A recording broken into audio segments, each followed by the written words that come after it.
26 de julio de 1983. En Vero Beach, Florida, la policía rodea una casa en respuesta a una llamada al 911. En el garaje encuentran un charco de sangre y a la víctima de un brutal ataque. El ambiente cambió de forma repentina. En aquel momento supimos que teníamos algo muy serio entre manos. Empezaron a salir rifles de los maleteros. Los nervios estaban a flor de piel. Los agentes pronto se dan cuenta de que se hallan ante una dilatada ola de crímenes, que comprende una serie de terribles secuestros, violaciones y asesinatos. Sabía que era cuestión de tiempo que su sed despertara y volviera a las andadas. Fue un caso horrible.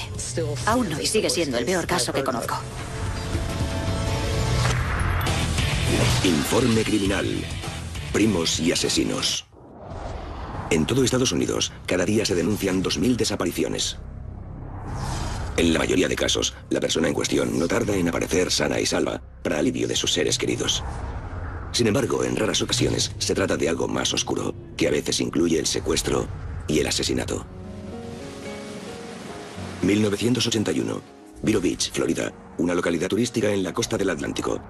La población está situada en una de las principales regiones productoras de naranjas del estado y tiene fama de gozar de un ambiente tranquilo y relajado.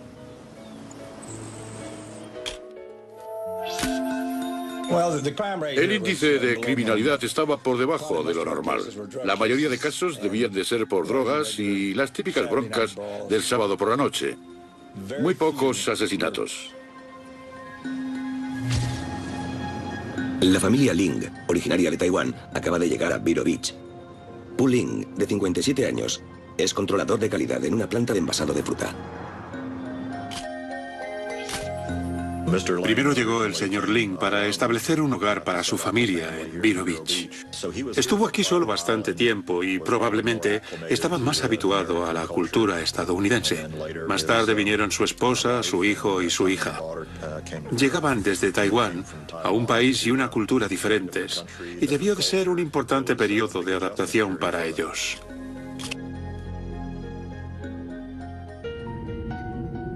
El 19 de febrero de 1981, 14:45 horas, Pu Ling se dirige al trabajo, donde le toca el turno de noche. Cuando se queda a solas, su esposa, Xiang Huang Ling, espera a que sus hijos regresen del colegio. 15. Jing Hua Ling, la hija de 17 años, regresa a casa en el autocar de la escuela, como de costumbre. La parada de autobús estaba a unos 800 metros de su domicilio. Debió de bajarse allí y andar esa distancia por un camino de tierra hasta su casa. No era una zona demasiado habitada y el camino de regreso tenía que ser muy solitario. En un momento dado, un vehículo se le acerca y su rutina diaria sufre un giro fatal. 4 de la tarde. Su Tao Ling, de 12 años de edad y que asiste a una escuela diferente de la de su hermana, regresa también a casa. Allí encuentra la puerta abierta, pero al llamar a su madre y a su hermana, no recibe respuesta. Su madre acababa de llegar de Taiwán y pensó que tal vez había salido a pasear por la arboleda cercana. Cuando vio que tardaban en regresar, empezó a preocuparse.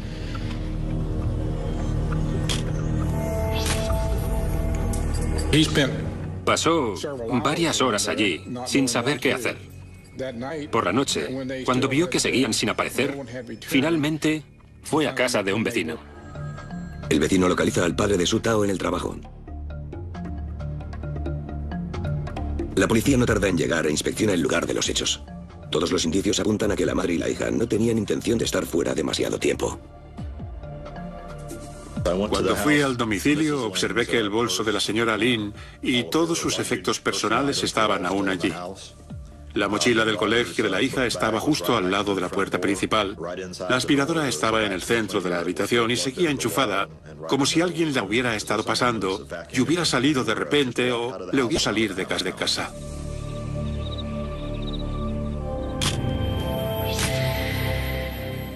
Todos colaboramos en la búsqueda. No teníamos ni idea de a dónde habían ido. Sospechábamos que algo iba mal, que la cosa podía acabar en tragedia.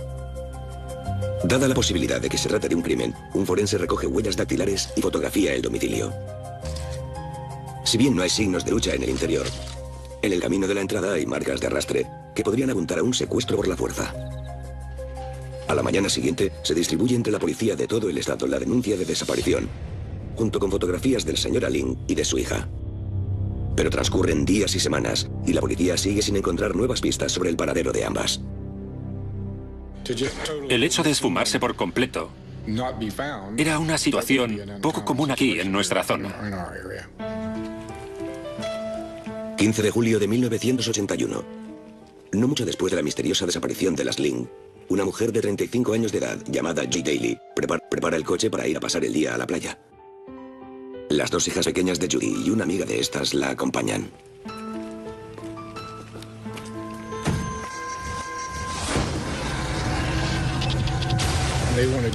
Como es natural, las niñas querían ir a una de las playas de la ciudad que solía frecuentar la gente joven, que las dejó allí y les dijo que las recogería a una hora determinada de la tarde.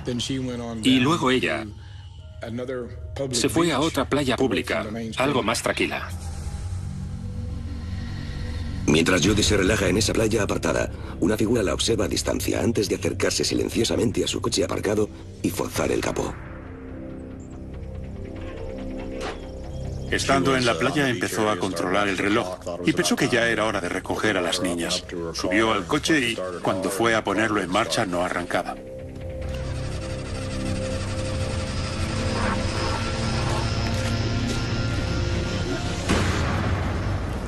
Esa tarde se declara a Judy Kay Daly desaparecida, al no acudir a recoger a las niñas. Cuando la policía localiza su coche, comprueba que se ha inutilizado el motor, posible indicio de un ataque intencionado. Tuvimos la certeza de que algo andaba mal.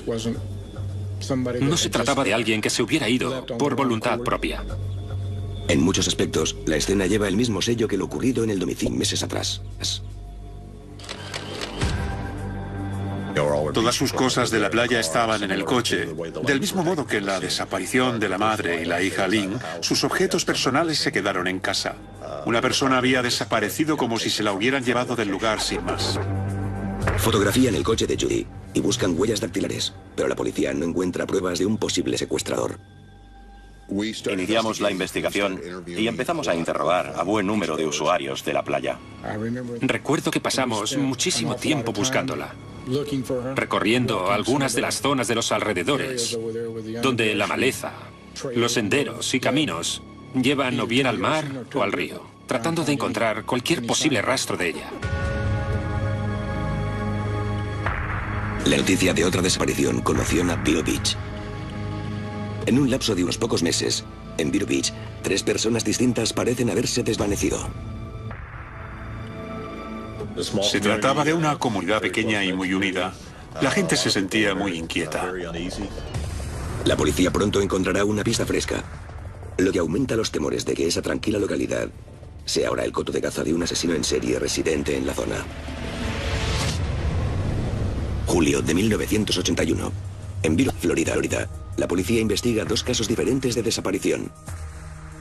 Xiang Huang Lin y su hija de 17 años se esfumaron misteriosamente de su casa, mientras que Judy Kay Daly, de 35 años, desapareció mientras tomaba el sol en una playa cercana.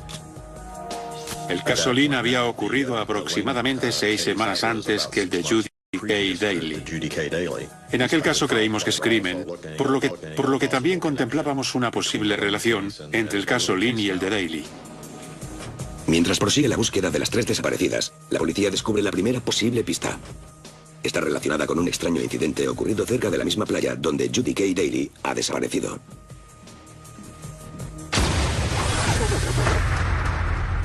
Hace tan solo un mes, una chica de 18 años pasa en coche cerca de la playa cuando un ayudante del sheriff la hace detenerse. Este le informa de que se ha denunciado un robo en la zona y ella es sospechosa. Aunque la chica insiste en que no ha cometido ningún delito, el agente le explica que su vehículo coincide con la descripción de un coche avistado en el lugar de los hechos. El agente le dijo que quería que volviera a la zona para intentar que los testigos la identificaran. A pesar de sentir que algo no cuadra, ella acepta cooperar y le sigue con su coche.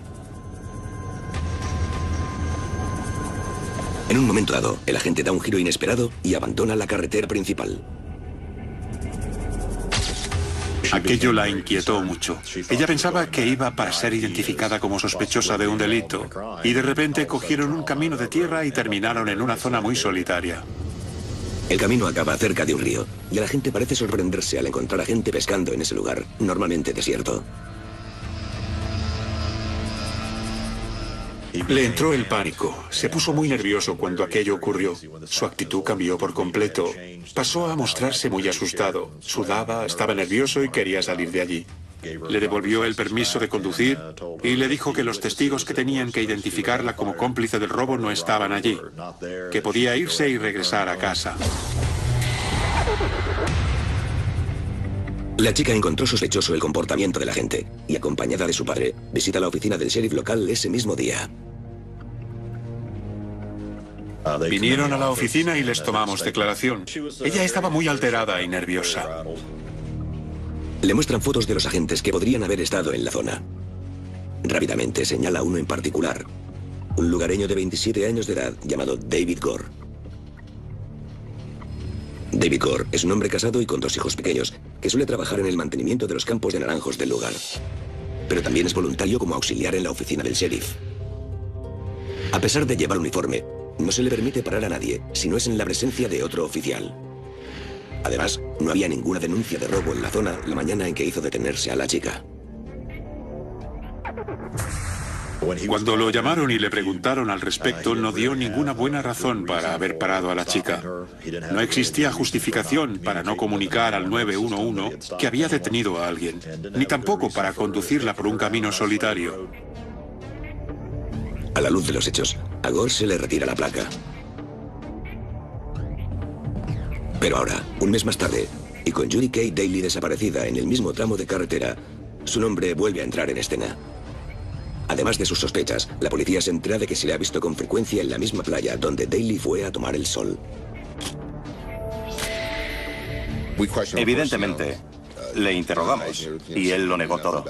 Dijo que no sabía nada al respecto. Lo que sí admitió es que solía ir a la playa, que iba a menudo para comprobar el agua, a ver cómo estaba el oleaje. Examinando más de cerca la historia personal de Gore, la policía descubre otro incidente alarmante. 4 años atrás, una mujer había denunciado que David Gore y un primo suyo se la llevaron a los campos de naranjos y la violaron. Aunque ni Gore ni su primo fueron condenados por el crimen, aquello revela indicios de violencia por parte del hombre que ahora se considera posible sospechoso en los casos de desaparición. Las sospechas sobre Gore están a punto de aumentar. 21 de julio de 1981. Algo más de una semana tras la desaparición de Judy Kay Daly, una mujer de 23 años de edad sale de una clínica de Vero Beach.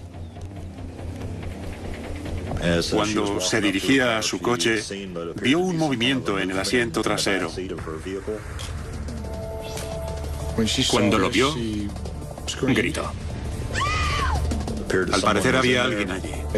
Dio la casualidad de que un ayudante del sheriff también salía del edificio casi al mismo tiempo y la oyó gritar. Ella lo llevó hasta su vehículo y se lo indicó. El agente también observó que había alguien en el asiento trasero del coche. Le dijo que saliera, pero no lo hizo.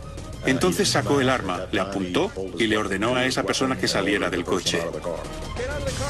Unos segundos más tarde sale el hombre misterioso, que no es otro que David Alan Gore.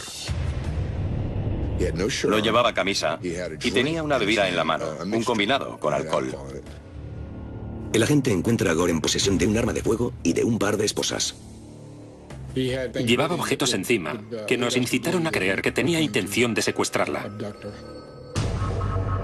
La explicación que da Gore por ocultarse en el coche de la mujer es que estaba siguiendo a su ex esposa e hijo, que según él también tenían visita en la clínica, y de repente tuvo que esconderse. Dijo que su esposa iba a estar ahí con su hijo, que él solo fue para vigilarla, pero no quería que lo viera y por eso, cuando ella paró en el aparcamiento, tuvo que meterse en el coche para esconderse. Sin embargo, el arma y las esposas persuaden al oficial presente de lo contrario. No puso mucho convencimiento en lo que decía. El agente lo llevó a la parte trasera de su coche, lo arrestó y lo condujo a la oficina del sheriff. Se puso en contacto con su ex esposa, quien le dijo que no tenía ninguna cita con el médico, ni tenía que llevar a su hijo a la clínica para ningún tratamiento. Gore es declarado culpable de entrada ilegal armada y condenado a una pena de prisión breve, con opción a solicitar la libertad condicional al cabo de un año. Aunque la policía aún no tiene pruebas que lo vinculen a los recientes casos de desaparición, ha pasado de ser persona de interés a principal sospechoso. Entonces todo el mundo ya estaba convencido de que David estuvo involucrado en la desaparición de las otras dos mujeres. Si la policía tiene razón acerca de él, pronto será libre de atacar de nuevo. Por otro lado, si se equivocan, hay un depredador peligroso aún en libertad. Noviembre de 1981. En Vero Beach, Florida, 3 mujeres han desaparecido en circunstancias misteriosas. Aunque la policía no tiene pruebas en su contra, el principal sospechoso es un exayudante auxiliar de la oficina del sheriff, David Alan Gore, de 28 años de edad. Al conocer la noticia de que está temporalmente entre rejas por esconderse en el coche de una mujer, otras vecinas del lugar confiesan historias similares e igual de inquietantes. Cuando David Gore fue arrestado, recibimos las llamadas de un par de chicas. Fuimos a su trabajo y las interrogamos a las dos juntas. Contaron que al salir de la playa, se encontraron el coche estropeado y de repente apareció David Gore. Se dirigió al vehículo y les mostró su placa.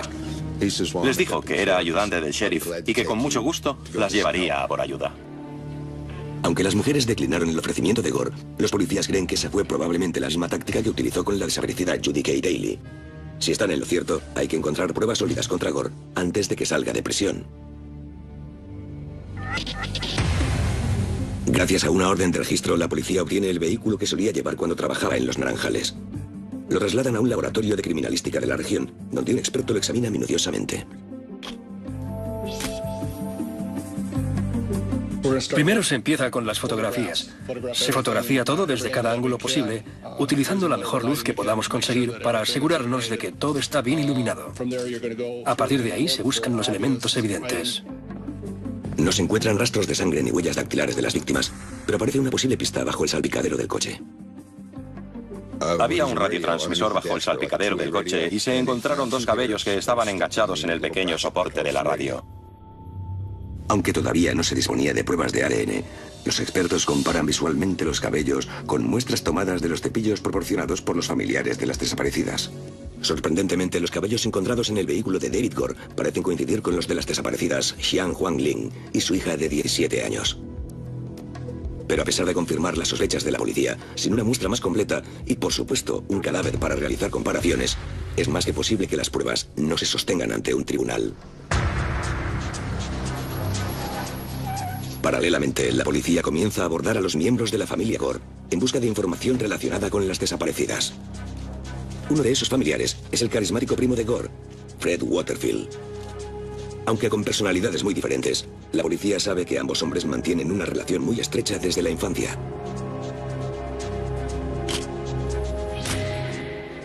Su primo era 1 año o 2 mayor. Había sido muy popular en la escuela, muy deportista. Había jugado en el equipo de fútbol. Hablaba como si estuviera muy sorprendido de que hubieran pillado a David en el asiento trasero de un coche. Se mostraba asombrado con lo que David había hecho. En cambio, por parte de la ex esposa de David Gore, la policía escucha una historia más reveladora. El accidente ocurrido en la época de la desaparición de Judy Kay Daly adquiere ahora un tinte mucho más grave. Dijo que Gore llegó a casa un día y cuando entró tenía sangre en la camisa. Ella le preguntó de dónde era esa sangre y cómo se había manchado. Él respondió que había ido de caza, disparó a un animal y no dio más explicaciones.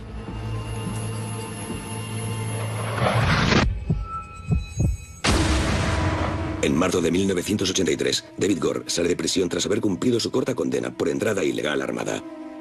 Sin ningún cadáver ni pruebas de asesinato, la policía no puede retenerlo entre rejas. En los días siguientes, los agentes mantienen bajo constante vigilancia al principal sospechoso de la cadena de desapariciones. Mantuvimos una estrecha vigilancia del domicilio tras su liberación. Cuando fue puesto en libertad, se fue a vivir con sus padres. Pero la falta de pruebas pronto les obliga a mantener la distancia. Como decía, él vivía con sus padres Y su madre presentó varias denuncias contra mí por acoso a su hijo. Como no podía detenerlo, no me querían cerca de él, por lo que me pidieron que me retirara. Fue como una orden de alejamiento para mí. David Gore pronto tiene más libertad de movimiento sin peligro de ser detectado. Sabía que era cuestión de tiempo que su sed despertara y volviera a las andadas.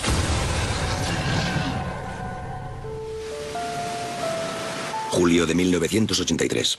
Los estudiantes de Vero Beach están en plenas vacaciones de verano. Como muchos de sus compañeros de clase, una chica llamada Lynn Elliott disfruta del calor y de las vacaciones escolares. Era una estudiante de secundaria de 17 años normal. Sus amigos la querían mucho. Lynn Elliott vivía cerca de la playa con su familia. Vivíamos en la única casa que había allí y teníamos nuestro propio pedacito de paraíso. Era un lugar precioso para vivir.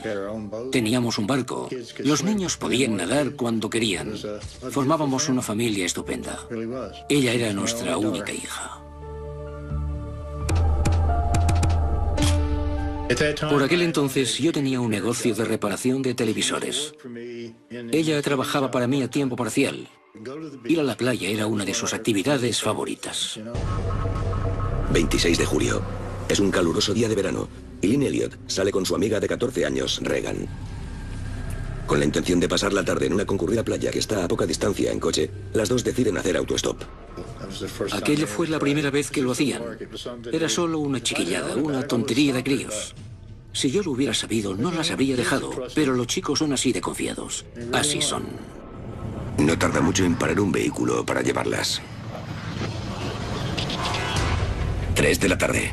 En Vero Beach, un niño de 14 años va en bicicleta por el barrio cuando de repente oye gritos y un disparo. Segundos más tarde, ve a una joven con los ojos vendados tratando de alcanzar la carretera principal y a un hombre que la persigue de cerca. Ambos corrían por el camino de la casa. Él le disparó y ella cayó a un lado del camino. Vio al hombre andar hasta ella, apuntarla con el arma, dispararle de nuevo y llevársela de vuelta a la casa.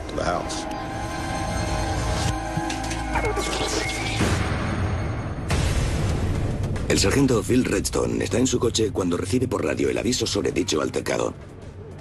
En ese momento tuve una extraña intuición de cuál iba a ser la dirección. Según el aviso, los disparos tuvieron lugar justo delante del domicilio de David Gore. Mis peores temores de que se tratara de un nuevo caso se hicieron realidad. 26 de julio de 1983. En Vero Beach, Florida, la policía responde a una llamada efectuada desde una zona residencial. Hay un testigo de que se han producido disparos cerca del domicilio de David Gore, el principal sospechoso de la desaparición de 3 mujeres de la localidad. Aunque las autoridades siguen sin tener pruebas contra él, temen un nuevo ataque de un hombre peligroso.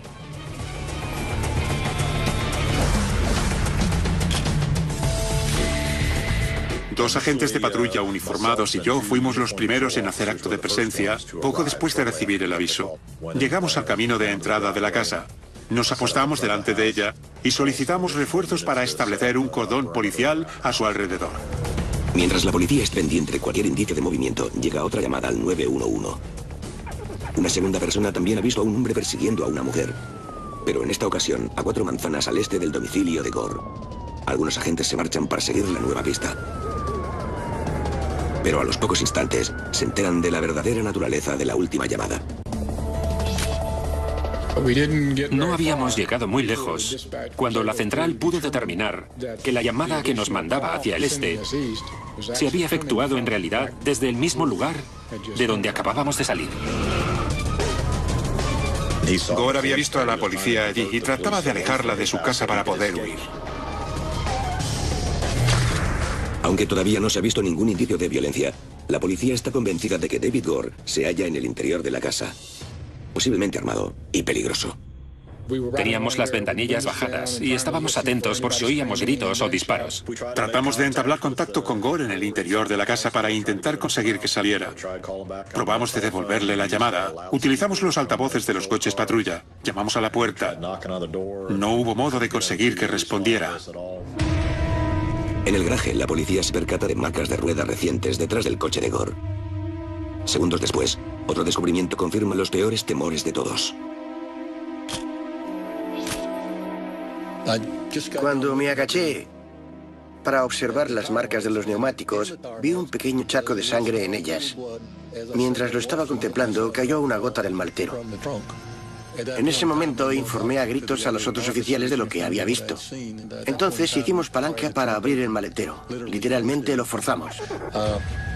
Y una vez abierto el maletero, descubrimos a una chica joven en el interior. El cadáver del maletero pertenece a Lynn Elliott, de 17 años, recogida en la carretera hace tan solo 2 horas. Era un espectáculo espeluznante. Le tomamos el pulso de inmediato con la esperanza de que estuviera viva. Pero al no encontrárselo, supimos que estaba muerta. Tenía las manos atadas a la espalda y los ojos vendados. El ambiente cambió de forma repentina. En aquel momento supimos que teníamos algo muy serio entre manos. Empezaron a salir rifles de los maleteros. Los nervios estaban a flor de piel. La luz del día comienza a desvanecerse y la policía decide entrar. Echamos abajo una de las puertas y mandamos entrar a algunos agentes para asegurar las habitaciones.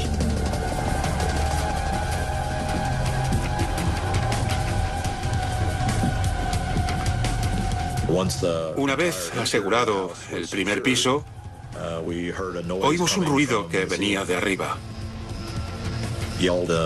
Grité a quien estuviera en la guardilla que saliera. Tras insistir un par de veces, David Gore dijo que iba a salir, y en cuanto lo hizo, fue detenido. En la guardilla, la policía también encuentra a Regan, la amiga de Lynn Elliott, atada y en estado de shock, pero aún con vida.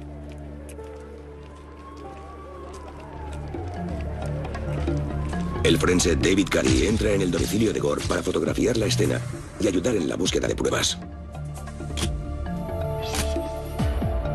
Se fotografió todo el exterior desde todas las perspectivas posibles. Entramos en la casa y también fotografiamos las zonas relevantes, el acceso a la guardilla y las áreas donde se sabía que había tenido a las chicas. Y, por supuesto, el vehículo y el cuerpo de Lynn Elliott. En el interior, la policía enseguida encuentra el arma homicida. Debajo de uno de los cojines del sofá encontramos un arma de fuego. Por su aspecto, parecía que había sido disparada recientemente. En el otro extremo de la localidad, los padres de Lynn reciben la trágica noticia sobre su única hija. Cuando vinieron a casa a contárnoslo todo, a comunicarnos que estaba muerta, fue un mazazo, un infierno. Fue una conmoción total. No podía creerlo. Me decía, ¿de verdad me está pasando esto a mí? ¿A nosotros? No lo podía creer. Y a partir de ese momento, todo fue un caos. Educamos a Lynn en unos valores y siempre le enseñamos que no todo el mundo es bueno. Lynn tomó una decisión equivocada y eso le acabó costando la vida.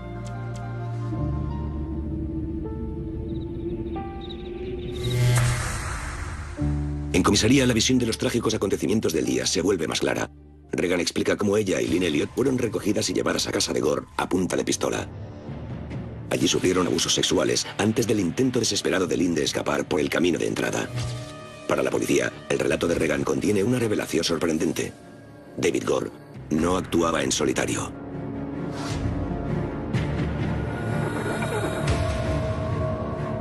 También había un cómplice implicado. El hombre en cuestión no es otro que su primo, Fred Waterfield, que, según explica Gore, abandonó la casa poco antes de que llegara la policía. Era la primera noticia que teníamos de su participación en todo aquello. El agente Phil Williams lleva a Fred Waterfield a comisaría para interrogarlo. Había algo en su actitud que demostraba preocupación mientras íbamos de camino al interrogatorio. En una rueda de reconocimiento, Regan identifica a Gore y a Waterfield como los dos hombres que las habían secuestrado y agredido sexualmente. Asimismo, el niño que fue testigo de los disparos a Lynn señala a Gore como el hombre que apretó el gatillo. En breve, la policía conocerá los detalles de una oleada de crímenes mucho peor de lo que habían imaginado. y con más víctimas que las mujeres desaparecidas de Vero Beach. 27 de julio de 1983. En Vero Beach, Florida, la policía ha detenido a David Alan Gore y a su primo Fred Waterfield en relación con el secuestro, agresión sexual y asesinato de Lynn Elliott, de 17 años de edad, así como el secuestro y agresión sexual a su amiga de 14 años, Regan. La noticia de dicho crimen sacude a la localidad turística. El caso provocó una gran conmoción en Vero Beach. Las dos chicas habían sido violadas. Lo más probable es que la segunda también hubiera muerto si la policía no hubiera llegado cuando lo hizo. Aunque los dos hombres niegan al principio toda relación con los otros casos de desapariciones de mujeres de la localidad, las defensas de David Gore empiezan a flaquear ante las pruebas contundentes de que disparó a Lynn Elliott. Él sabía que queríamos la pena de muerte en el caso Elliott y que sospechábamos que estuvo involucrado en 3, 4, 5, a saber cuántas muertes más. Su abogado vino y nos dijo que Gore nos llevaría a donde estaban los otros cadáveres y admitiría los asesinatos de las niñas, con la condición de que no pidiéramos la pena de muerte en esos otros casos. Naturalmente accedimos, porque ya teníamos uno lo bastante grave como para solicitar la pena capital.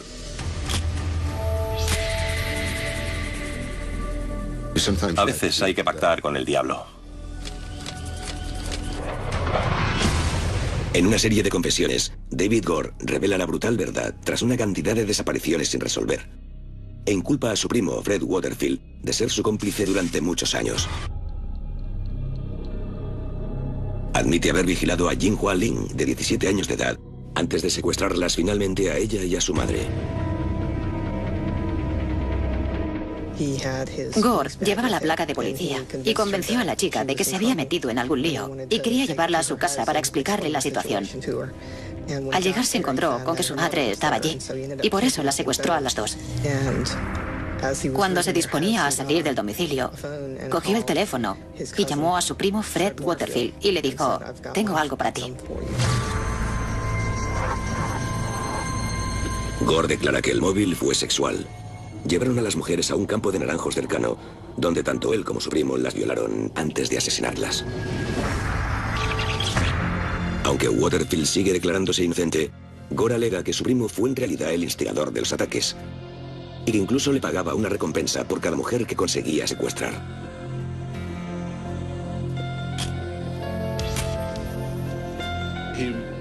Según David, supuestamente él era el cerebro de todo aquello y quien le instaba a llevar a cabo los secuestros. Como sospechaba la policía, Gore también fue quien inutilizó el vehículo de Judy Kay Daly y esperó a que volviera de la playa, momento en que se ofreció a llevarla. De ese modo consiguió meterla en el coche. Cogió la carretera y la apuntó con un arma de fuego. La esposó y se la llevó a una zona aislada al oeste de la población, a una arboleda. Gore también confiesa que al poco de salir de la cárcel, él y Fred Waterfield hicieron un viaje en coche, durante el cual recogieron, violaron y mataron a dos autoestopistas adolescentes, más tarde identificadas como Barbara Bayer y Angelica Lavallee, cuyas desapariciones se denunciaron en Orlando. Salían de expedición a la caza de niñas. Era como cuando tu madre te decía siempre que no hicieras autostop. Varias de sus víctimas fueron autoestopistas. En busca de pruebas fehacientes que acompañen la confesión de Gore, las autoridades comienzan a excavar en los naranjales de los aledaños de Vero Beach. En un punto desentierran 2 bidones de 200 litros que contenían los restos desmembrados de las dos mujeres Lynn. En una búsqueda posterior, la policía encuentra el cráneo de Judy Kay Daly. La decapitó. Enterró la cabeza en un campo de naranjos y lanzó el cuerpo al canal para que lo devoraran los caimanes.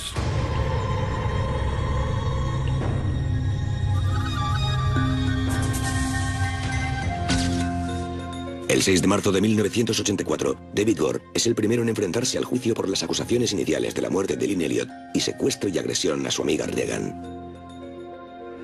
Todo el mundo coincide en que Regan fue muy valiente. Ella fue la superviviente y la testigo principal en la causa contra las dos. Durante todo el procedimiento, Gore apenas muestra remordimientos.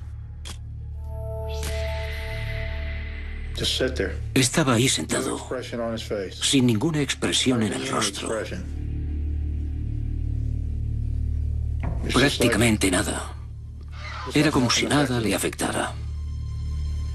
Tenía una mirada muy fría, como las de las películas de terror, con esos ojos de color rojo transparentes en que se ve el fondo del ojo detrás de la retina. Ese es el aspecto que tenía. Era el hombre más raro que he visto jamás. Parecía sacado de una película de terror.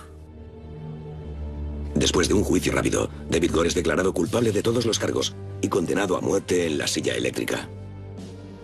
Cuando se leyó el veredicto, estoy seguro de que las familias suspiraron aliviadas. Me sentí muy bien, porque se merecía la pena de muerte. Según el acuerdo entre las partes para ayudar a localizar los cadáveres, Gore también se declara culpable de los asesinatos de Xiang Huang y Jin Hualin, Judy Daly, Barbara Bayer y Angelica Lavallee, y es condenado a cadena perpetua por cada uno de ellos. Esa misma primavera, el primo de Gore, Fred Waterfield, también comparece ante el tribunal, en primer lugar por el cargo de asesinato en relación con la muerte de Lynn Elliot. Se esforzaba en actuar ante el jurado. Soy un hombre inocente, nunca podría hacer algo así. Sostuvo que todo era cosa de David. Incluso en el caso de Lynn Elliot, en el que fue identificado, dijo que nunca participó en ningún plan. Aunque Waterfield se libra con solo una condena por homicidio por su papel en el secuestro de Lynn Elliot y Reagan, la policía emplea la prueba más importante que tiene en relación con los demás asesinatos en un segundo juicio. Aunque niega rotundamente su participación en el viaje, las declaraciones de un testigo sitúan a Fred cerca de Orlando el día de la desaparición de Barbara Bayer y Angelica Lavallee. Eso, combinado con las acusaciones bajo juramento de su propio primo, inclina al jurado en su contra. Además de los 15 años por homicidio, se le declara culpable de otros 2 cargos de asesinato en primer grado y se le condena a 2 cadenas perpetuas. En prisión continuará reclamando su inocencia, mientras que Gore le seguirá calificando como el cerebro de los crímenes. De todos modos, no hay duda de que una de las peores oleadas de asesinatos de Florida fue obra de 2 hombres cuya retorcida relación se remontaba a años atrás. David era el palurdo y no se llevaba bien con la gente y era bastante reservado, callado. Quería ser como Freddy, le seguía a todas partes. Después de años de crecer y de trabajar juntos, entre ambos habían desarrollado una especie de número del chico bueno y el chico malo. El rol de Fred era el del bueno. Se encargaba de los engaños, la charla y esas cosas. En cambio, David se adjudicó el papel de ejecutor y era el malo, el que empuñaba la pistola. Si no hubiera sido por el intento de huida de Lynn Elliot, seguramente habrían continuado con sus terribles ataques. Lo más probable es que nunca les hubieran descubierto si Lynn Elliot no llega a salir corriendo hacia la carretera tratando de escapar. Ella tuvo su papel, consiguió acabar con todo aquello. De un modo horrible, pero terminó con aquello. Era una chica preciosa. Y mi única hija. La echaré de menos el resto de mi vida. Nunca podré olvidar todo esto. No se puede recuperar jamás lo que se ha perdido. Te quiero, Lynn. Y te echo de menos. En la actualidad, Fred Waterfield sigue entre rejas cumpliendo una doble cadena perpetua. Sin embargo, a pesar de la sentencia pena de muerte, una serie de apelaciones han mantenido a David Gore con vida en el corredor de la muerte durante más de 2 décadas. Para muchos, en este caso aún no se ha hecho justicia. Creo que para las familias, el hecho de que todavía esté vivo y pueda sentarse ahí, sin haber recibido su castigo por sus crímenes, les impide cerrar la herida. Aún hoy sigue siendo el peor caso que conozco en la historia de Florida. Y uno de los peores que jamás haya oído. Todas las historias de horror que tus padres te cuentan para intentar mantenerte a salvo se hicieron realidad con estos 2 hombres.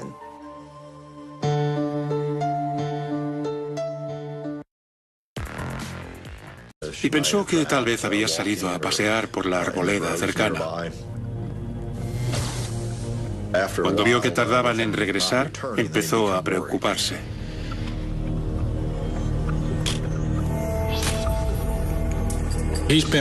Pasó varias horas allí, sin saber qué hacer. Por la noche, cuando vio que seguían sin aparecer, finalmente fue a casa de un vecino. El vecino localiza al padre de Su Tao en el trabajo. La policía no tarda en llegar e inspecciona el lugar de los hechos.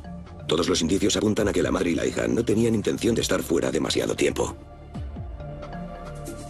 Cuando fui al domicilio, observé que el bolso de la señora Lin y todos sus efectos personales estaban aún allí. La mochila del colegio de la hija estaba justo al lado de la puerta principal. La aspiradora estaba en el centro de la habitación y seguía enchufada, como si alguien la hubiera estado pasando y hubiera salido de repente o le hubiera salir de casa.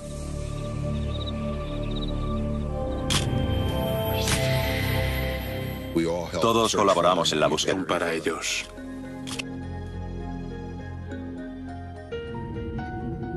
...19 de febrero de 1981, 14:45 horas.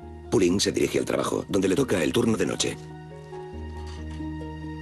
Cuando se queda a solas, su esposa, Xiang Huangling, espera a que sus hijos regresen del colegio. 15. Jin Hualing, la hija de 17 años, regresa a casa en el autocar de la escuela, como de costumbre. La parada de autobús estaba a unos 800 metros de su domicilio. Debió de bajarse allí y andar esa distancia por un camino de tierra hasta su casa. No era una zona demasiado habitada y el camino de regreso tenía que ser muy solitario. En un momento dado, un vehículo se le acerca y su rutina diaria sufre un giro fatal. 4 de la tarde. Su Tao Ling, de 12 años de edad y que asiste a una escuela diferente de la de su hermana, regresa también a casa. Allí encuentra la puerta abierta, pero al llamar a su madre y a su hermana, no recibe respuesta. Su madre acababa de llegar de Taiwán.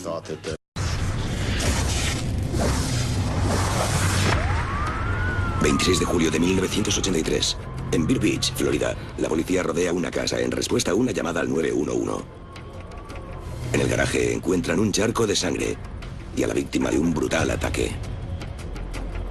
El ambiente cambió de forma repentina. En aquel momento supimos que teníamos algo muy serio entre manos. Empezaron a salir rifles de los maleteros. Los nervios estaban a flor de piel.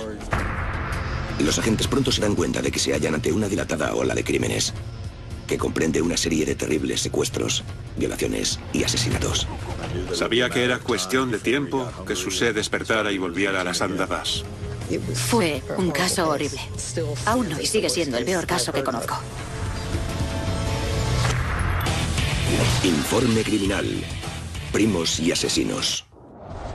En todo Estados Unidos, cada día se denuncian 2000 desapariciones. En la mayoría de casos, la persona en cuestión no tarda en aparecer sana y salva para alivio de sus seres queridos. Sin embargo, en raras ocasiones, se trata de algo más oscuro. No teníamos ni idea de a dónde habían ido. Sospechábamos que algo iba mal, que la cosa podía acabar en tragedia. Dada la posibilidad de que se trate de un crimen, un forense recoge huellas dactilares y fotografía el domicilio. Si bien no hay signos de lucha en el interior, en el camino de la entrada hay marcas de arrastre que podrían apuntar a un secuestro por la fuerza. A la mañana siguiente, se distribuye entre la policía de todo el estado la denuncia de desaparición, junto con fotografías del señor Lin y de su hija. Pero transcurren días y semanas, y la policía sigue sin encontrar nuevas pistas sobre el paradero de ambas. El hecho de esfumarse por completo era una situación poco común aquí en nuestra zona. 15 de julio de 1981. No mucho después de la misteriosa desaparición de las Lin, una mujer de 35 años de edad, llamada Ji Daly, prepara el coche para ir a pasar el día a la playa. Las dos hijas pequeñas de Judy y una amiga de estas la acompañan.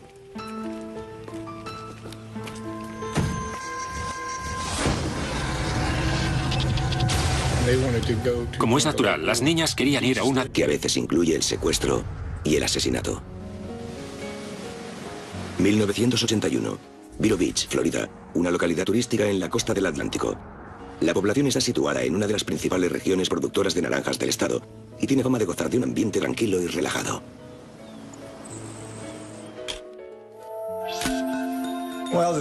El índice de criminalidad estaba por debajo de lo normal.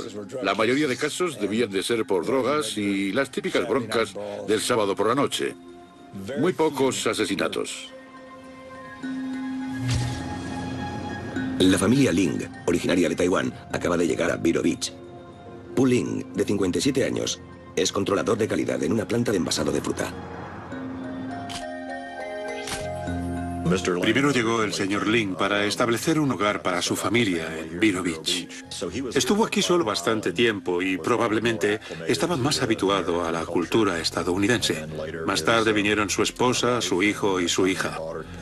Llegaban desde Taiwán a un país y una cultura diferentes y debió de ser un importante periodo de adaptación.